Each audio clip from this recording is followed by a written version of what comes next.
So I'm going to find you guilty. I'm going to ask that you be placed in the therapeutic community, the mental health community at the prison. I'm going to sentence you to 5 years in the prison, give you credit for any time served. Because this is a felony conviction, you're not allowed to own or possess any weapons or ammunition. All right.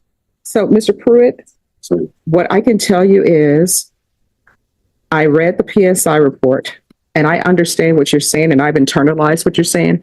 And I know that people get to a point in their life where they're just tired, right? Tired of going to prison, tired of this lifestyle. But the problem is you're habitual. Your criminal history is not good.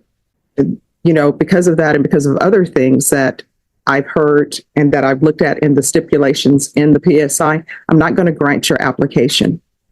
Do you understand? I understand that there are issues in everybody's life. Nobody has a perfect life. Everybody has some trauma in their life. But when you go forth in the world, you got to go forth and try to do the best that you can in life and try not to inflict trauma on other people.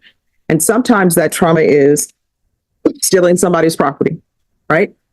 When you take somebody's car, that's trauma on them because guess what? They paid for that car. They probably struggled to pay the note, struggled to pay the insurance. And 9 times out of 10, when you finish paying off a vehicle, that's when you start having problems with it. But they work hard for that. That day when you were driving, the Eagle helicopters coming out and you're racing, trying to avoid the police, guess what? Everybody that you passed probably had to clutch their heart because, oh my gosh, I almost got hit, right? That's trauma for them. The garbage truck that you ended up parking in between to run, the garbage people who were working, they just trying to get their day in, pick up the garbage and go on their day.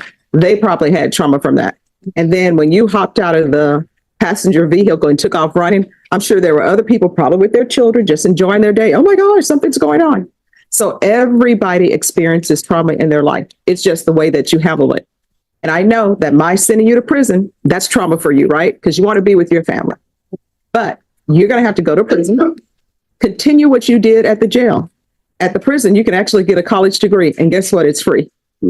And I will tell you, all the attorneys here, unless they got a full scholarship, their degree was not free. And some of them are still paying on their loans. And guess how much those loans are?